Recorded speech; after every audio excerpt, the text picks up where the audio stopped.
Rekan-rekan pemuda, kita akan mempersiapkan bacaan kita dari 1 Samuel pasal 3 ayat 1 sampai 21.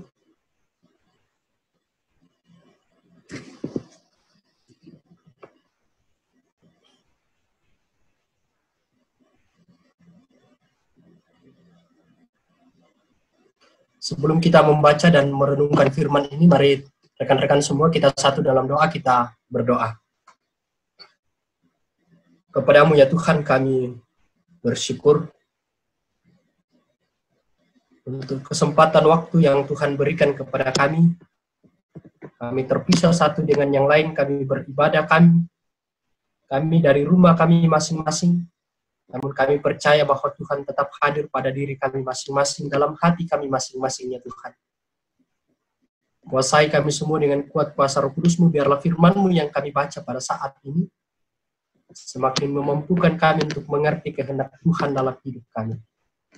Hamba-Mu yang penuh dengan keterbatasan Tuhan sertai, untuk kemudian boleh menyampaikan firman ini seturut dengan kehendak-Mu. Dalam nama Tuhan Yesus kami berdoa kepada Tuhan Bapa di sorga. Amin.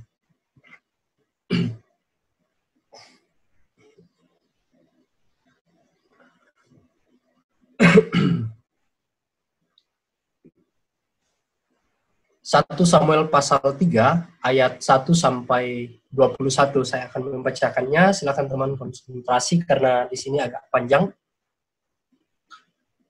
Samuel terpanggil. Samuel yang muda itu menjadi pelayan Tuhan di bawah pengawasan Eli pada masa itu. Firman Tuhan jarang. Penglihatan-penglihatan pun tidak sering.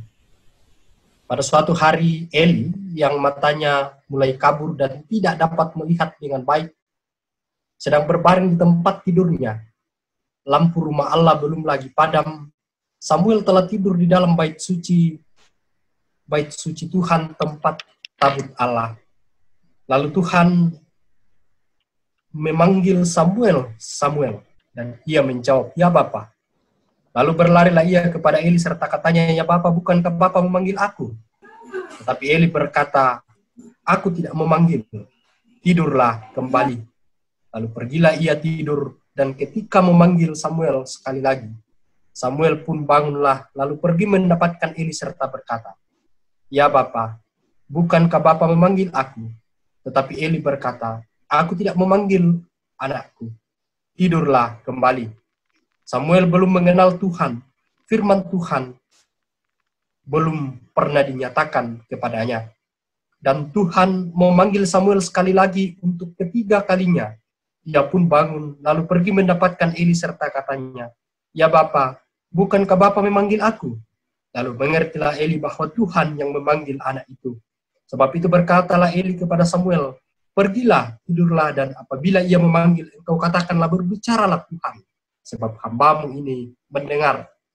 Maka pergilah Samuel dan tidurlah ia di tempat tidurnya. Lalu datanglah Tuhan, berdiri di sana dan memanggil seperti yang sudah-sudah, "Samuel, Samuel." Dan Samuel menjawab, "Berbicaralah, sebab hamba-Mu ini mendengar." Lalu berfirmanlah Tuhan kepada Samuel, "Ketahuilah, aku akan melakukan sesuatu di Israel, sehingga setiap orang yang mendengarnya akan bising kedua telinganya. Pada waktu itu, aku akan menepati kepada Eli segala yang telah kufirmankan tentang keluarganya, dari mula sampai akhir.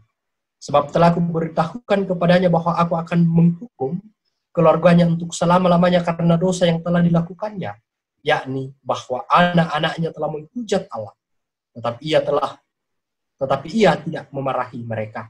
Sebab itu aku akan bersumpah kepada keluarga Eli bahwa dosa keluarga Eli tak akan dihapuskan dengan korban sembelihan atau dengan korban sajian untuk selamanya." Samuel tidur sampai pagi, kemudian dibukanyalah pintu rumah Tuhan. Samuel segan memberitahukan penglihatan itu kepada Eli.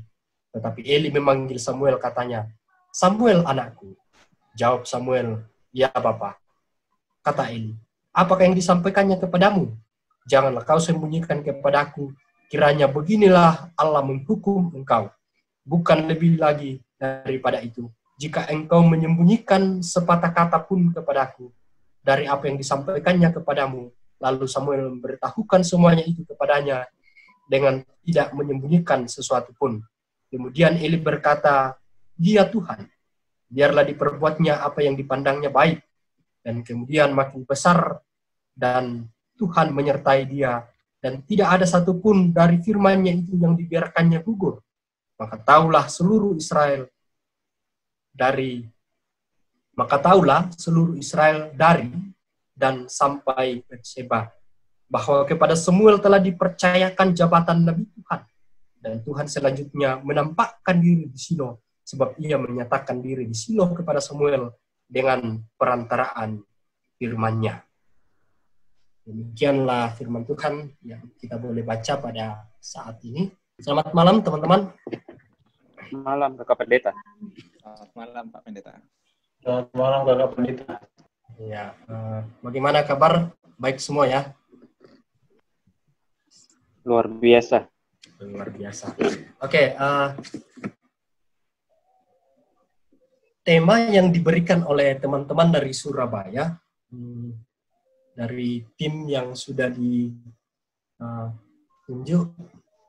dari 1 Samuel pasal 3 ayat 1 sampai 21 di sini, dia berbicara tentang panggilan Tuhan. Dan ada dua hal yang kemudian teman-teman berharap untuk kita bisa dapatkan dalam pertemuan ini, yaitu bagaimana kita diingatkan tentang panggilan Tuhan dalam kehidupan kita, itu pertama. Kemudian yang kedua adalah paling tidak dari kita 35 peserta pada saat ini, kita mengenal panggilan Tuhan yang ada dalam diri kita. Jadi dua poin ini yang kemudian kita akan lihat seperti apa panggilan itu dan seperti apa panggilan dalam diri kita masing-masing. Pertama-tama bahwa kisah ini dari bacaan kita tadi dari Samuel pasal 3, kejadiannya ini terjadi di Silo, tepatnya di Bait Allah pada malam hari. Saat itu Samuel dengan umur yang muda, dan kalau kita cari tahu tentang siapa Samuel ini, dia adalah seorang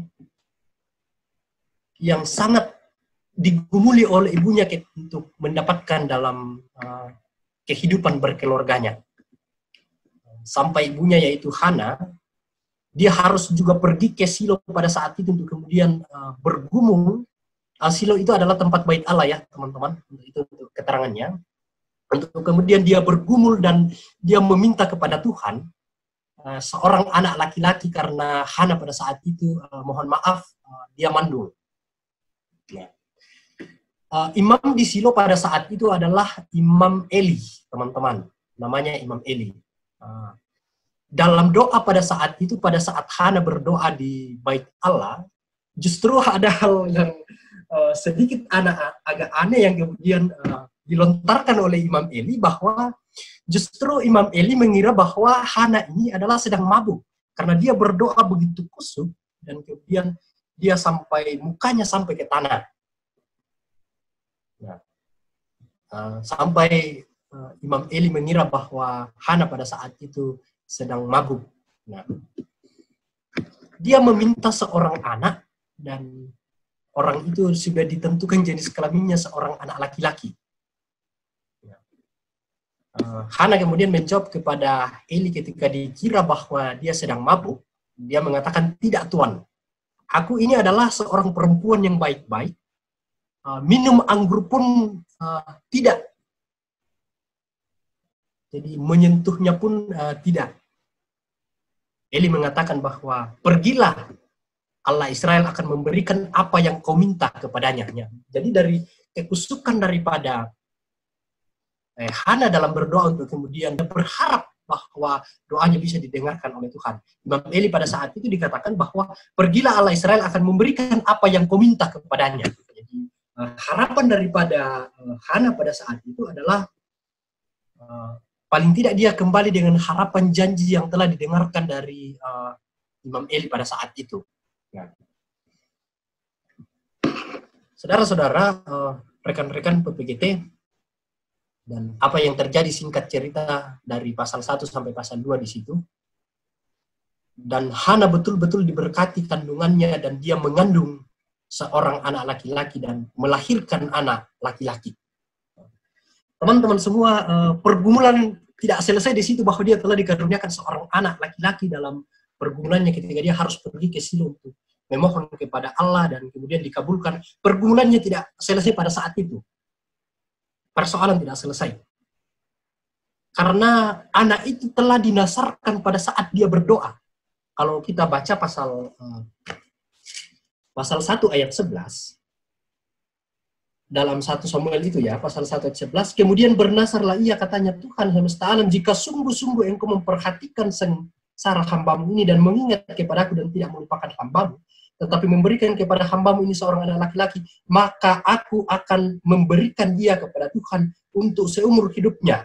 Nah, ini nasar yang disampaikan oleh Hana ketika meminta daripada anak ini, yaitu Samuel. Dia bernasar. Jadi ketika anak itu hadir, anak itu lahir, persoalan tidak selesai ketika tidak dikatakan lagi dia mandul.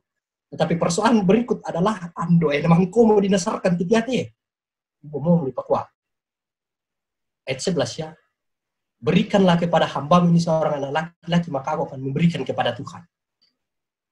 Nah, karena sudah dinasarkan, kemudian anak ini dipersembahkan kepada Tuhan dan dibawa ke bait Allah untuk kemudian diserahkan kepada Imam Eli dan di sanalah dibina. Nah, itu adalah latar belakang atau paling tidak garis besar untuk kemudian mengantar dalam bacaan kita untuk khususnya masuk dalam pasal 3, teman-teman. Nah, disinilah bacaan kita dimulai ketika Eli ini membina daripada Samuel di bait Allah di Silo. Nah, dikisahkan bahwa ketika masa mudanya, Samuel itu hidup di bait Allah bersama dengan Imam Eli, dan ada 2 anak Imam Eli, siapa lagi? Hofni dan Pinehas. Nah, saat itu Imam Eli sudah tua, keterangan yang kita bisa himpun dari situ, kenapa dikatakan sudah tua, bahwa keterangan yang kita bisa baca tadi, bahwa matanya sudah kabur ya. Artinya, matanya sudah kabur, dan dia selalu di keterangan yang juga kita bisa dapatkan di situ bahwa dia selalu berbaring di tempat tidurnya. Jadi memang Eli. Nah, suatu malam, nah ini kisah yang kemudian agak menarik untuk kita perhatikan, teman-teman. Suatu malam, lampu-lampu di bait Allah itu sudah belum padam. Mungkin masih redup-redup, jadi bisa teman-teman berimajinasi. Kira-kira, pemain dia itu Imam Eli, bait Allah seperti ini, dan satu tempat lagi ada Samuel, dan tempat yang lain ada Hofni dan Pinehas. Jadi bisa dibayang-bayangkan supaya imajinasinya ketemu nanti ini mimpinya ini. Kita turut bermimpi dalam mimpi Samuel. Nah, Samuel kemudian juga tertidur. Kemudian disinilah cerita dimulai, teman-teman. Dalam tidurnya Tuhan kemudian memanggil. Apa katanya? Samuel, Samuel. Dia kaget. Kemudian dia pergi berlari untuk mendapatkan Eli karena kodobang di tempat tidur Nina. Apakah Bapa memanggil aku? Dia mengatakan, aku tidak memanggilmu. Pergilah tidur kembali. Pertama. Kedua, dipanggil lagi yang kedua kalinya dengan yang sama. Dia berlari lagi ke Imam Eli dan mengatakan, apakah Bapa memanggilku? Aku tidak memanggilmu, anakku. Ada kata tambahan di situ, anakku. Dari kata tidak memanggilmu, ada tambahan sekarang lagi adalah, aku tidak memanggilmu, anakku. Pergilah tidur kembali.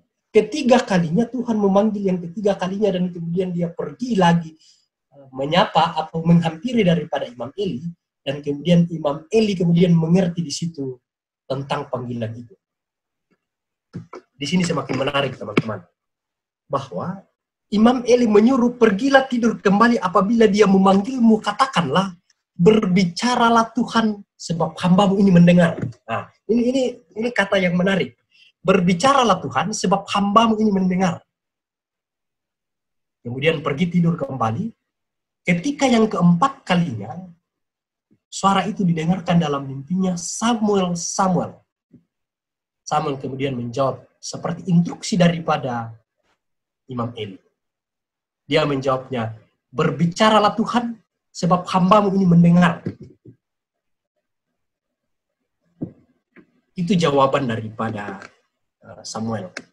Jadi paling tidak kalau teman-teman kemudian melihat bahwa poin tujuan pertama kita yang diberikan oleh pengurus tadi adalah bagaimana pentingnya panggilan Tuhan itu dalam kita meresponi. Jadi ketika kita mendengarkan daripada panggilan Tuhan, kita mau mengatakan bahwa berbicaralah Tuhan, hambamu ini mendengar. Itu poin pertama. Jadi saya kira hal pertama yang kita boleh sampaikan. Kemudian kita bisa dapatkan teman-teman bahwa bagaimana merespon daripada panggilan Tuhan itu kita mengatakan berbicaralah sebab hambamu ini mendengar. Ada sebuah hal yang kemudian istilahnya adalah penasaran gitu loh. Imam Eli penasaran akan apa yang disampaikan atau pendengaran, penglihatan yang kemudian didengarkan oleh Samuel pada malam itu. Samuel diberikan istilah tepatnya kalau kemudian digunakan dalam Alkitab adalah penglihatan. Nah, penglihatan. Padahal diberikan keterangan dalam bacaan kita tadi bahwa pada saat itu adalah firman Tuhan itu jarang sekali penglihatan. Nah, rekan-rekan sekalian, apa isi dari penglihatan Samuel? Karena pada saat tadi informasi yang kita kumpulkan tadi adalah hanya Samuel. Kemudian Samuel mengatakan berbicaralah Tuhan sebab hambamu ini mendengar. Nah, apa yang disampaikan kepadanya?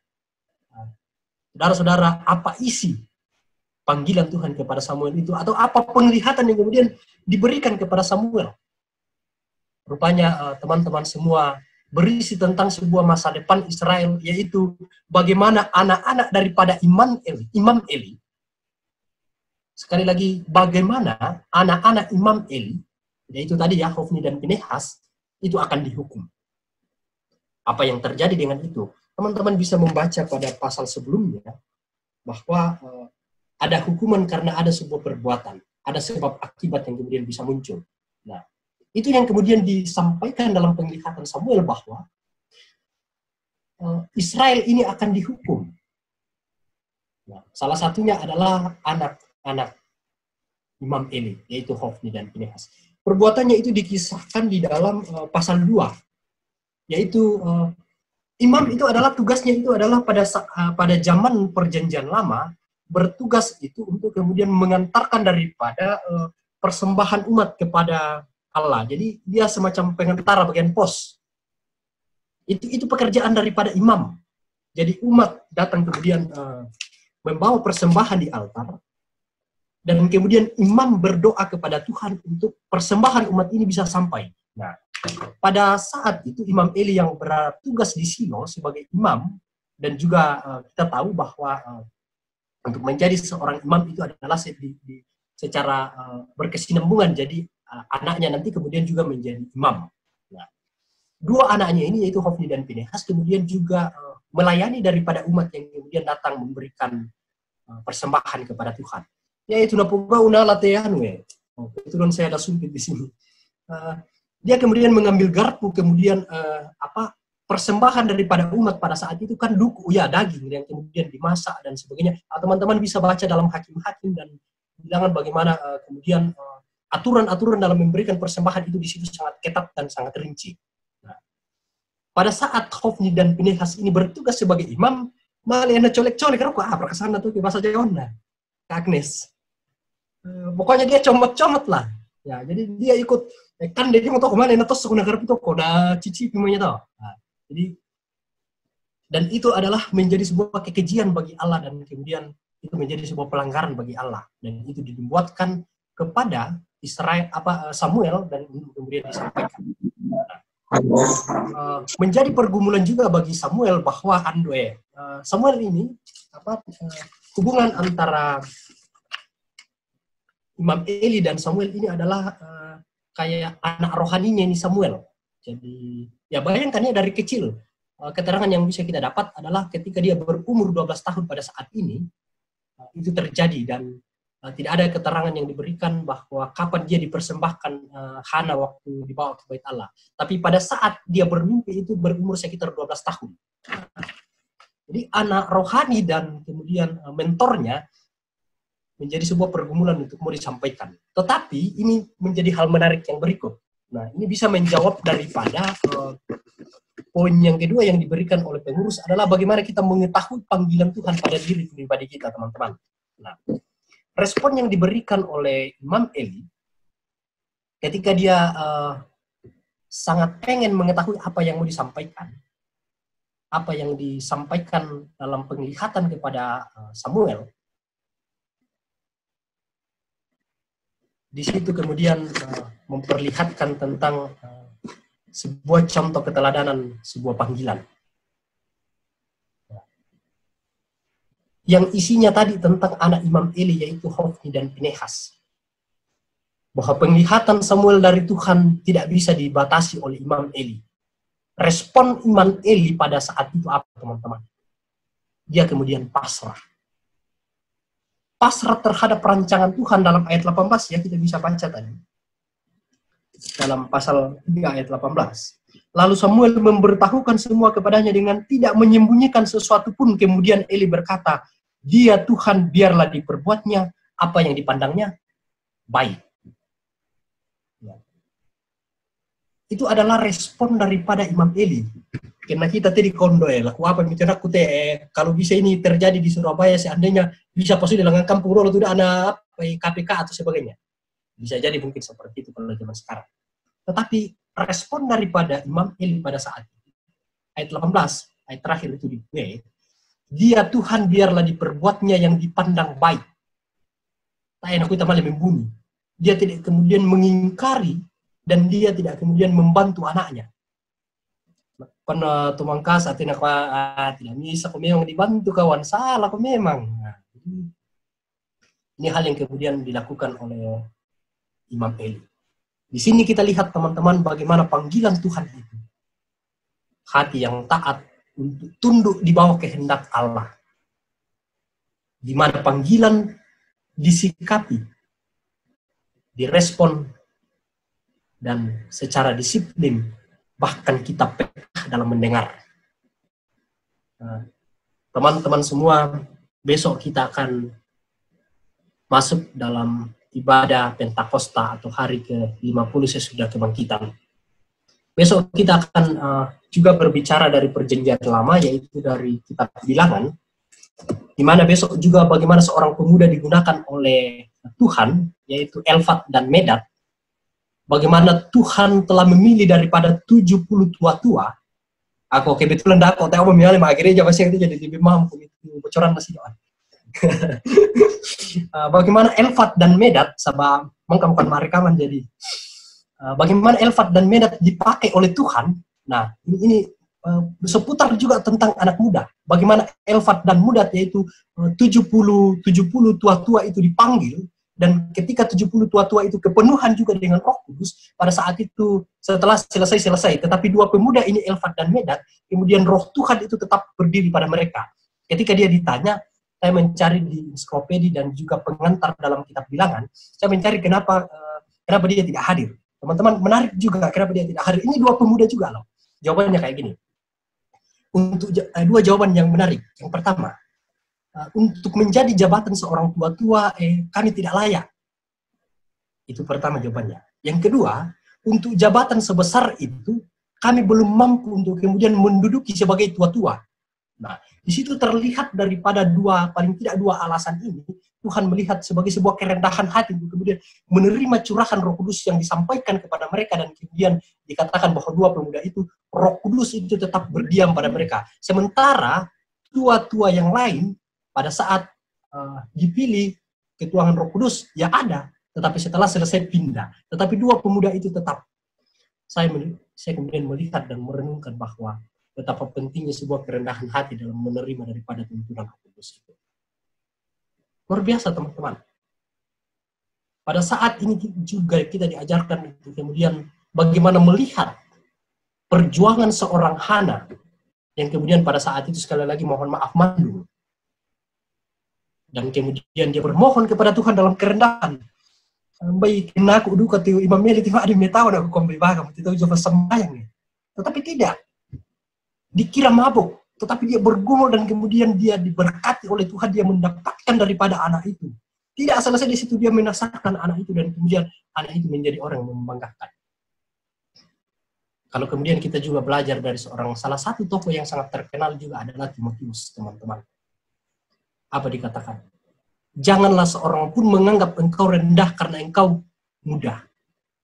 Tapi jadilah teladan dalam perkataan dan perbuatanmu. Jadi orang bisa dinilai dari sebuah perkataan dan perbuatannya, teman-teman.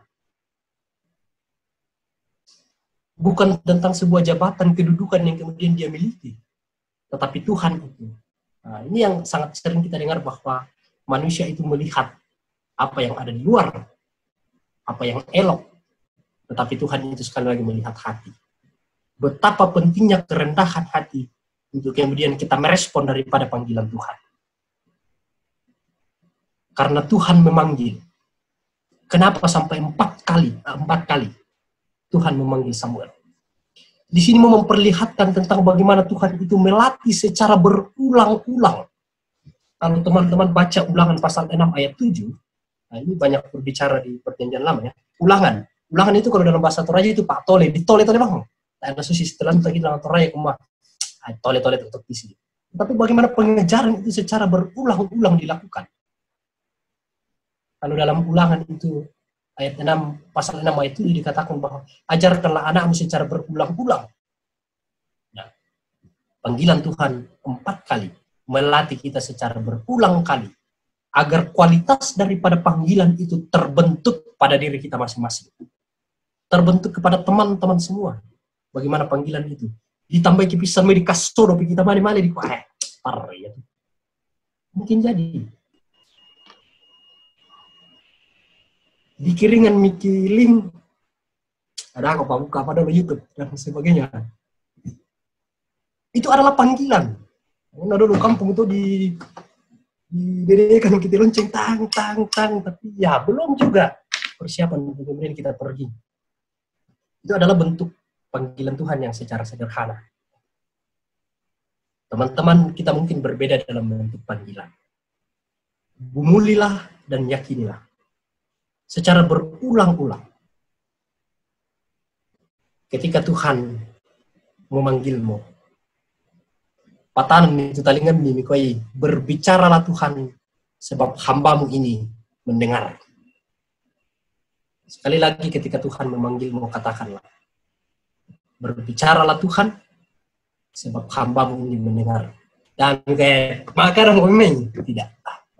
Jangan keegoan yang kemudian ada pada sebuah panggilan pelayanan. Paling tidak ada 3 contoh yang kemudian saya kutip dari kisah Alkitab yang kemudian dia menjadi sebuah inspirasi untuk kemudian semakin menguatkan bahan kita bahwa betapa pentingnya sebuah kerendahan hati itu untuk kemudian kita gunakan dalam sebuah panggilan pelayanan. Dan itu istilah nalijun bahwa ada motivasi lain juga dalam kemudian mengikuti panggilan tapi kipostila di kuako bonus ya toh. Anak muda iya. Apalagi teman-temanku yang dari Salatiga ini ya, mantap nobarnya. Salam bang. Oke.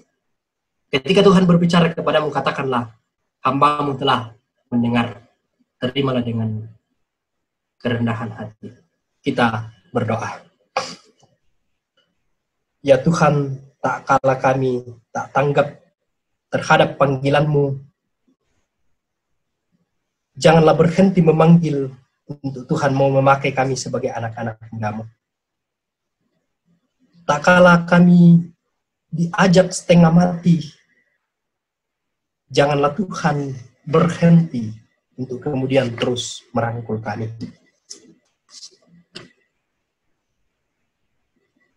Kadang kami merasa bahwa kami sudah dipanggil, ternyata hanya perasaan kami saja. Kami dipanggil tapi kami merasa berat. Tuntun anak-anak-Mu Tuhan, tuntun kami semua. Biarlah dengan hati yang tulus kami mau menerima panggilan Tuhan. Berkati semua anak-anak-Mu Tuhan. Hamba-Mu berdoa Tuhan, berkati dalam masa mudanya. Biarlah lewat kata tutur katanya menjadi teladan bagi sesama. Menjadi berkat bagi orang-orang yang mereka temui dan yang ada di sekitarnya. Dalam Kristus kami bersyukur untuk firman yang kami boleh dengar. Amin.